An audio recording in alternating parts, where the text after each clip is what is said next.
अस्सलामुअलैकुम तमाम दोस्तों के लिए स्पेशल वीडियो लेकर आया हूं क्योंकि अब सब लोगों ने इन्वर्टर्स लगा रखे हैं और इनकी सेटिंग्स भी करनी ज़रूरी होती है। तो सेटिंग जो हमने मुकम्मल सेटिंग कर रखी है ये आपको सिर्फ जस्ट 1-2-3 मिनट के अंदर मुकम्मल वीडियो की सेटिंग बताएंगे और एक इतना बेहतरीन ट्रिक बताएंगे जो आपको सबसे ज़्यादा बेनिफिट होगा। अंदर ही आपको ऐसा एक ट्रिक देंगे कि आप कोई भी मैकेनिक आपका वो रिजेक्ट नहीं कर पाएगा और आपको बहुत सारा फ़ायदा होगा।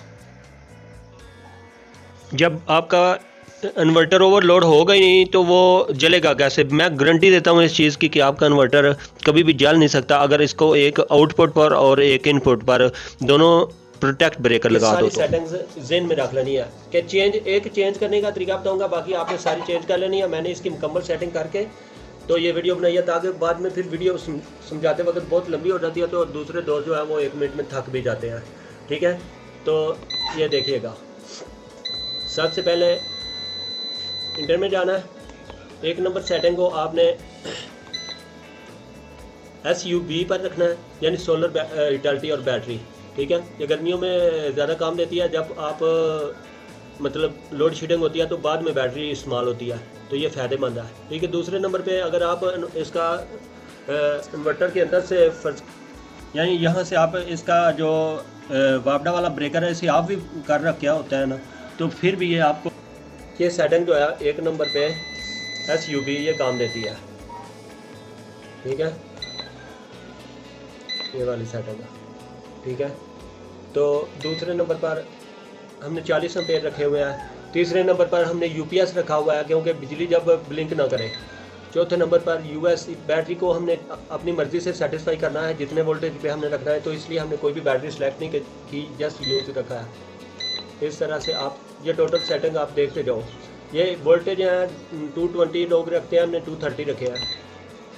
ये वापडा से चार्जिंग हम 2 एम्पेयर पर सिर्फ करवा रहे हैं और 230 वोल्ट जो है 23 वोल्ट जो है ये जस्ट सेटिंग्स हैं इसके अंदर की।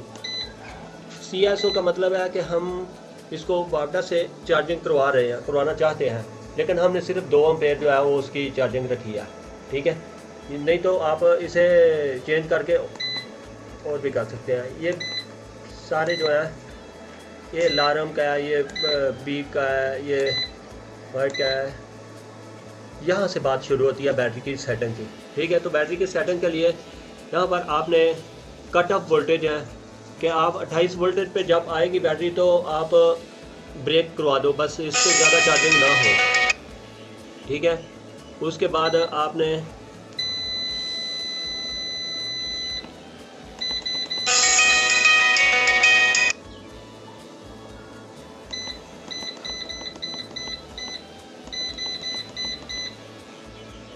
अट्ठाईस वोल्टेज पे जब जाएंगी बैटरी बिल्कुल और ट्रिप कर देगा कि अब बैटरी फुल है, अब इसको चार्ज नहीं करना। ठीक है, 27.8 वोल्टेज पे जब आएगी तो फिर वो बैटरी को दोबारा से चार्जिंग करना शुरू हो जाएगा। यहाँ पर कट ऑफ हो जाएगा कि यानी बैटरी जो है 20 वोल्ट पे जब आगे बिल्कुल बंद हो जाती है। ठीक है,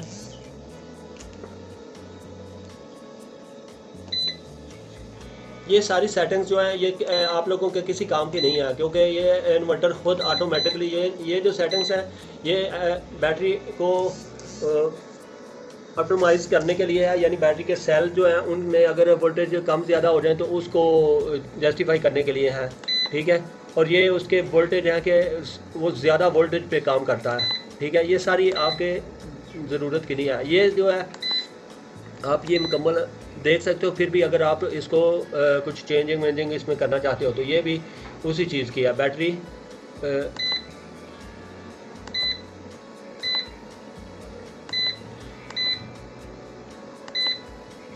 ये सेटिंग जो है 42 नंबर सेटिंग है इस इन्वर्टर के अंदर। ये 20 वोल्ट तक है, ये सेकंड लोड की सेटिंग है। उसके बाद फिर एक पर आ जाता है और ये किसी भी इन्वर्टर के अंदर सेटिंग जो है वो इस तरह से करके आप देख सकते हो। दुआओं में याद रखिएगा, हमारे चैनल को सब्सक्राइब कीजिएगा। अल्लाह हाफिज़।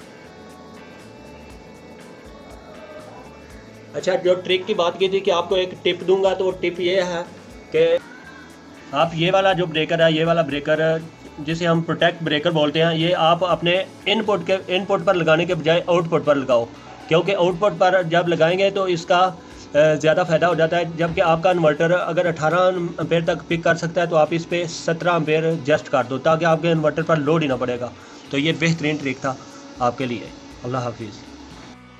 कई जगहों पर इस तरह का देखने को मिलता है और कई जगहों पर दूसरी तरह का, लेकिन ये एक बेहतरीन तरीका है। मैं सजेस्ट करता हूँ कि अगर आपके इन्वर्टर की वारंटी या गारंटी ख़त्म हो गई या 1 साल से ज़्यादा हो गया अर्सा, तो आप ऐसा करें, आपके इनपुट पे और आउटपुट दोनों पर प्रोटेक्ट ब्रेकर लगाकर उसकी सही तरह से एम्पेयर की सेटिंग कर लें। तो ये सब, अगर अभी तक जुड़े हुए हो तो मेरे चैनल को सब्सक्राइब ज़रूर कीजिएगा, क्योंकि बेहतरीन से बेहतरीन इंफॉर्मेशन मिलती है।